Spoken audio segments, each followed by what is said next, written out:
The first pillar for me is art of desire. Everything else stacks on that. It goes in order. This is number one, right?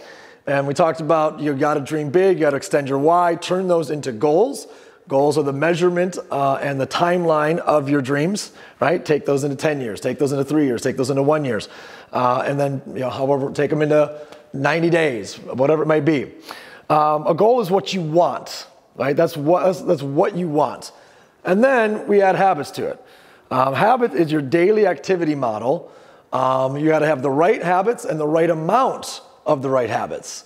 Right habits and the right amount of the right habits. What does that mean? Well, the right habit might be prospect. But if it's only prospect one person, that might not be the right amount. So you have to line the right habit up with the goals and the right amount of the right habit up with the goals. You should have habits for personal. You should have habits for business. Everyone's habits cannot be the same. My habits can't be your habits, especially in business if our outcomes are drastically different, right? We would not have the same habits. Also, habits are kind of the unsung hero. There's only a half a dozen books on it, maybe, that are worth the shit to talk about. Power of Habit by Charles Duhigg is my favorite. Mark just actually referenced Making Your Bed. That's called an anchor habit, right? It's triggering all the other things. He just talked about 7 Habits of Highly Successful People, probably the most famous book on habits. After that, it steeply falls off. There's a new one out. I haven't read it yet, but it's called Atomic Habits. So, could be good, maybe not, I don't know, but I've heard a lot of people talking about it. From there, your goals are what you want. Your habits are what you must do on a daily basis. And then we added your values. Values is a straight extraction from Tony Robbins for me. There's 3 different other people's stuff mixed into that. That's just a straight extraction from values. Oh, by the way, habits, score them. Score them. If you can't do it consistently, then do it once a year. If you can do it once a quarter, do it once a quarter. If you can do it once a month, do it once a month. I want to get back to once a week. I did it I ended up doing it for January, and I had a 6.8 average daily habits across all 10 of my habits. But when you score it monthly, it's a little bit harder. I don't know how accurate it is, right? I want to get to weekly. Growth was the highest one. I mean, almost every day, watching something, listening something, getting better from a growth perspective. So that was actually the highest one, just from a disclosure perspective. Back to values. Values are who you're being, right? Top 5 characteristics or values of who you must be this year, in order to achieve your goals while taking the actions daily, those habits daily, right? So it all works together as one formula. You should have gone through the process now of starting to create some of your own goals, habits, and values and seeing the synergy between those, right? So for example, I have a goal of getting into the 11s in body fat percentage. I have a daily habit of eating right and exercising. And I have a value of I am vital and strong. They're all 3 right in alignment with each other, right? So when you begin to look at your goals, your habits, and values, they shouldn't look like this. They're not horizontal. They should be vertical. They should be layers to a cake, right? We talked about visualization. Clearly, the most uncomfortable part of all of this, right? Clearly, the part that everyone shies away from, or it's just hard to do until you do it enough times and you get repetition at it. Then it just becomes like anything else you do, right? It's like visualization should be as repetitive to you as blank, whatever that might be for you.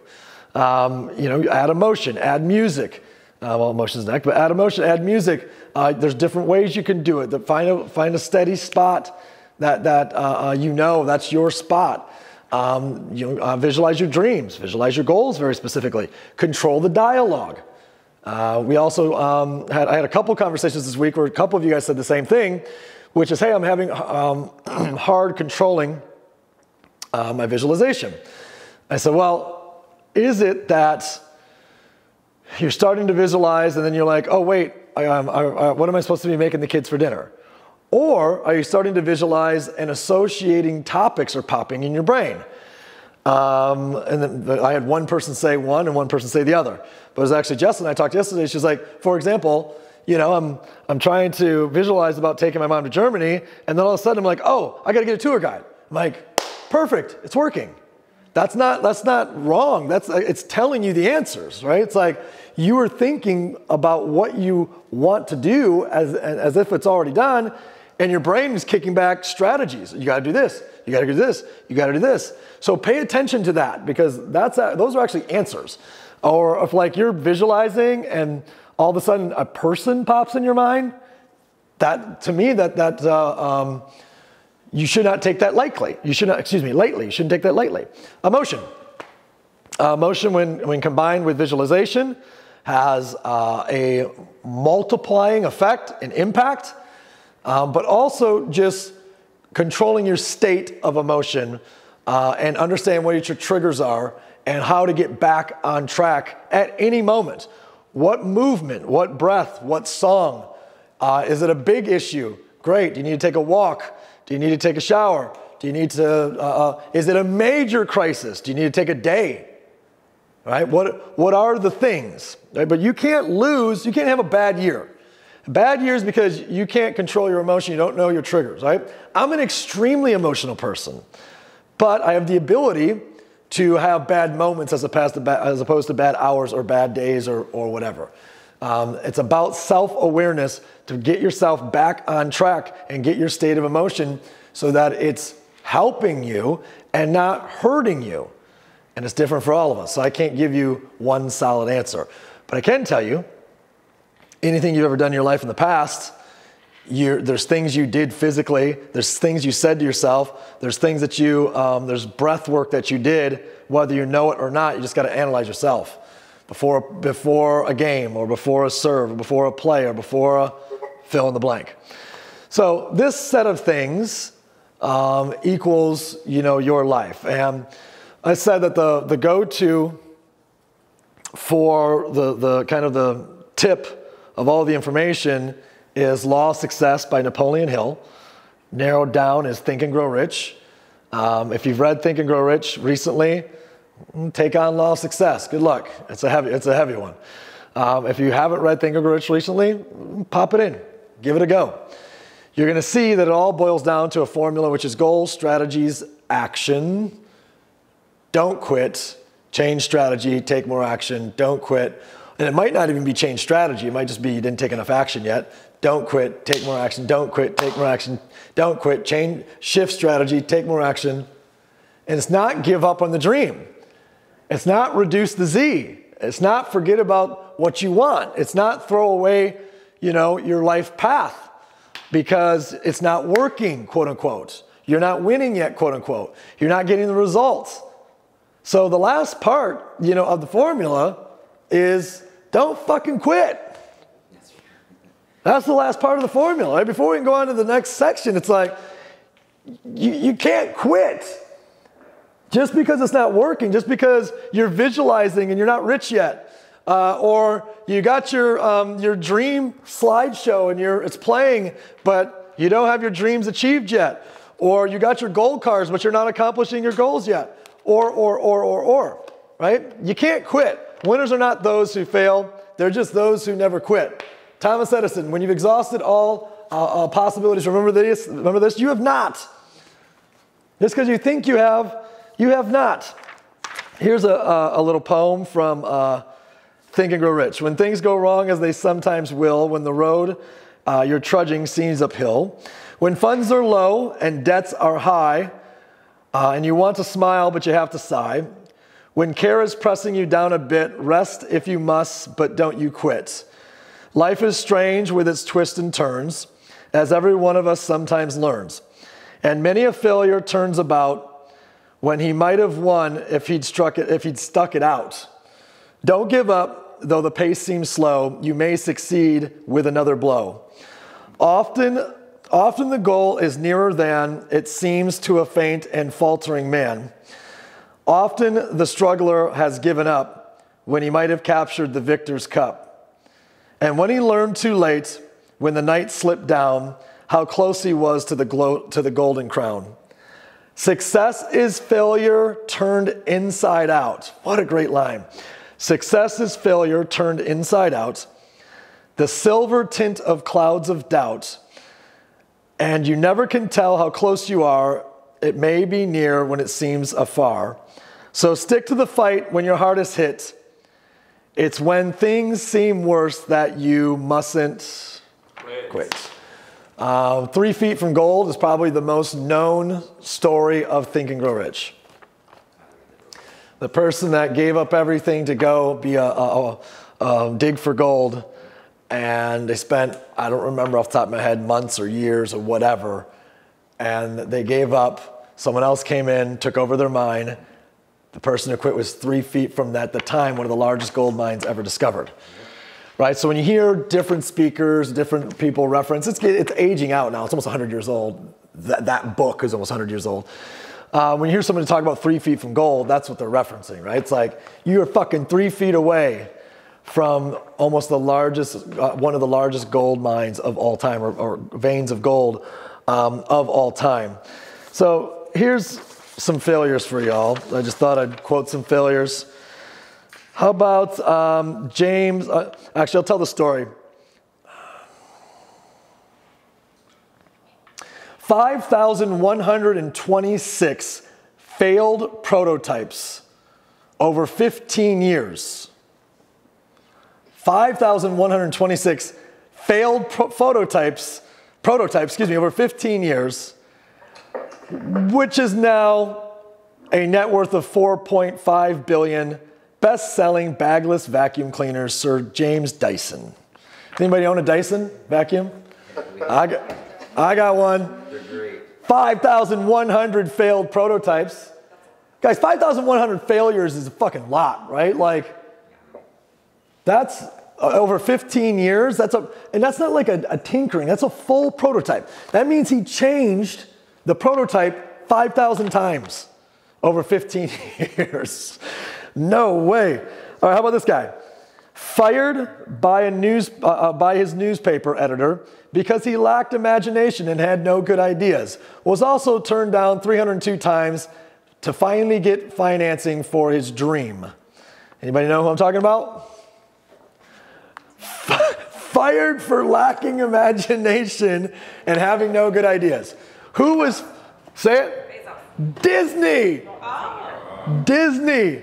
Can you tilt it up? They got a good crotch shot, but that's about it. Hey, there you go.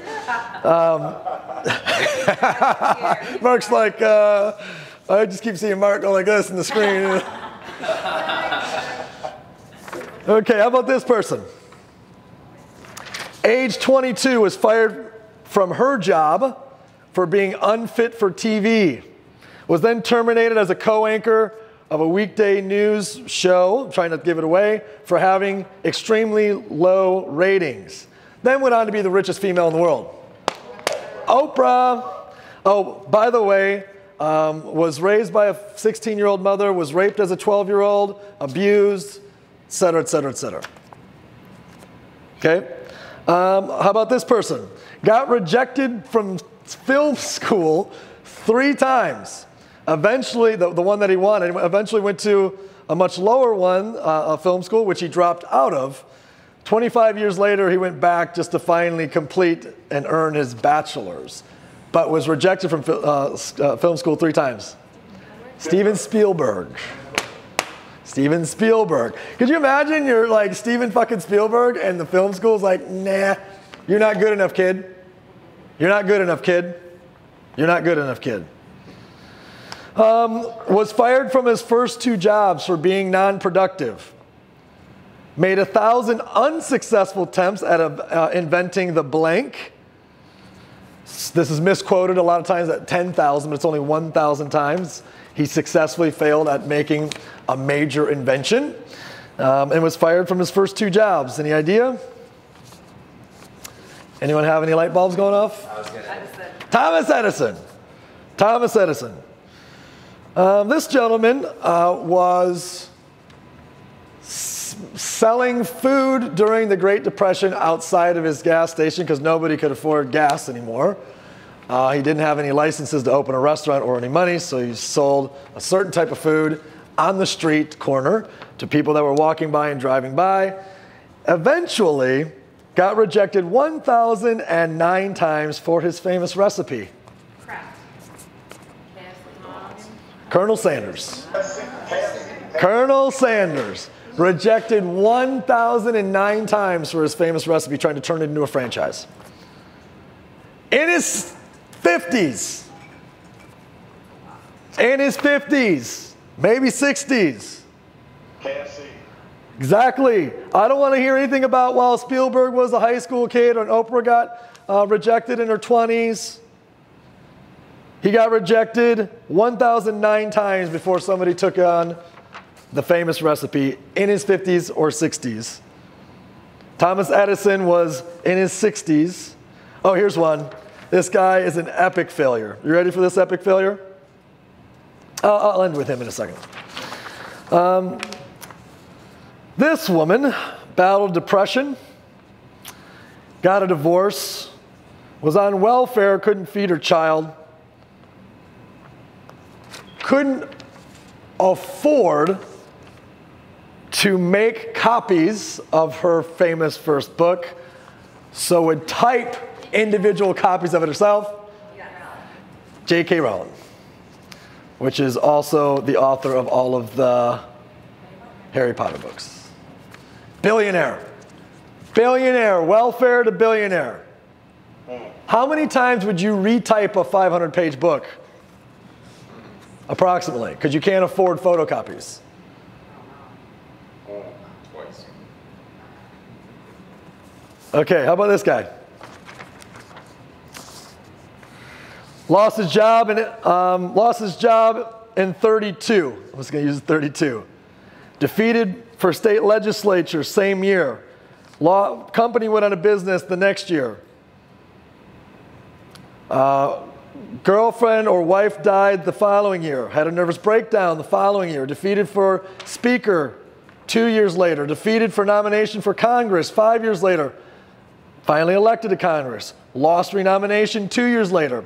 Rejected as the land officer 1 year later. Defeated for Senate 5 years later. Defeated for vice president 2 years later. Defeated for U.S. Senate 2 years later. Elected president 2 years later. Abraham Lincoln. Greatest failure maybe ever. Wow. And I use that word greatest, and also he was a failure, but became one of the greatest producers or influencers on our planet ever, and definitely at that time. Imagine if our countries had stayed split.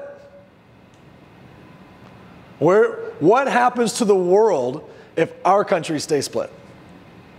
Process that, right? So it's like, think about all of the failure, and we could do this literally all day. You guys have stories, you guys know people, you guys have your own stories. I've got my own stories, right? It's like, I've got thousands of failures.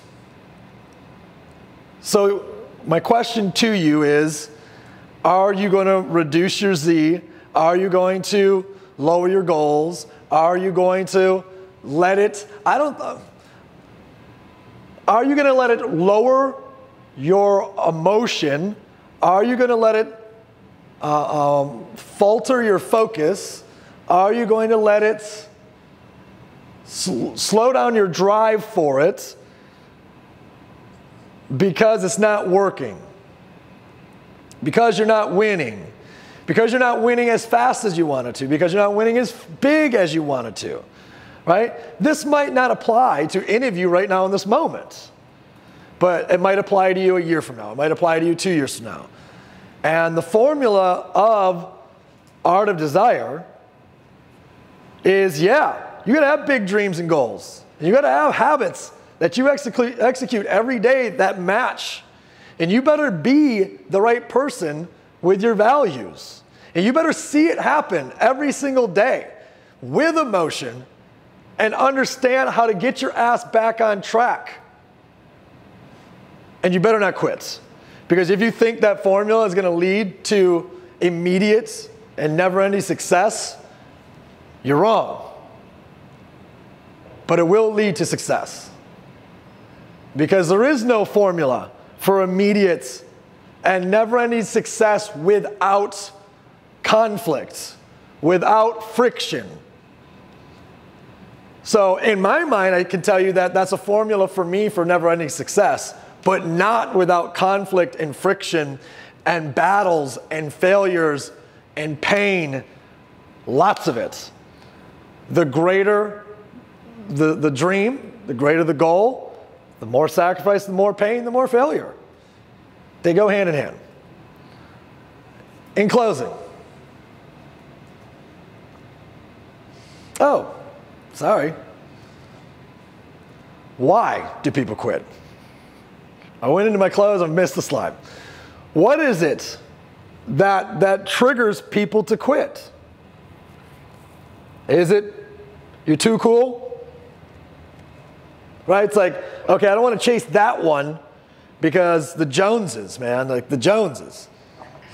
I don't want this is about as far as I can push before my family is really going to disown me. This is about as far as I can push before I'm going to have to change my friends group. This is about as far as I can dream before, this person is going to mock me like crazy. Or is it frog soup? Yeah, do you guys know the story of frog soup? I don't know if it's true or not. I'm gonna validate this. I think I did look it up to make sure at one point. To my understanding, if you have boiling hot water and you throw a frog in it, it will jump right out of the hot water. But if you put it in a lukewarm pot of water and slowly turn up the heat, it will stay there until it croaks. Oh, no, until, I just changed that part. It will stay there until it dies, right? Until it cooks to death. Point is, our environment is that water, right?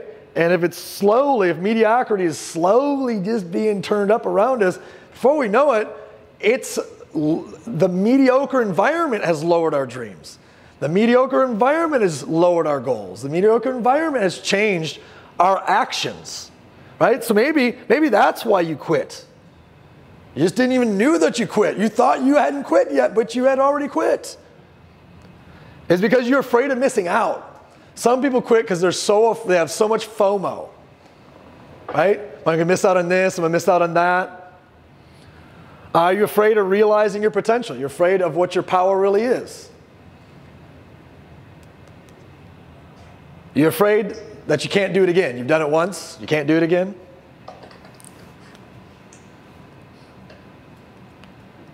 Why? Go back to the full recap I just gave you. Walked you through those steps. The formula is full of failure. The formula of the art of desire, it's going to come up against never-ending failure and resistance. But please, please, please, don't ever forget this.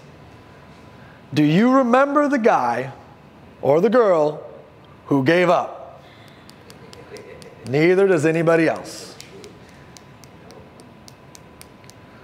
So, go make your mark. Go make a difference. Inspire, create a ripple. I am aware that what we're doing is a piece of your story, right?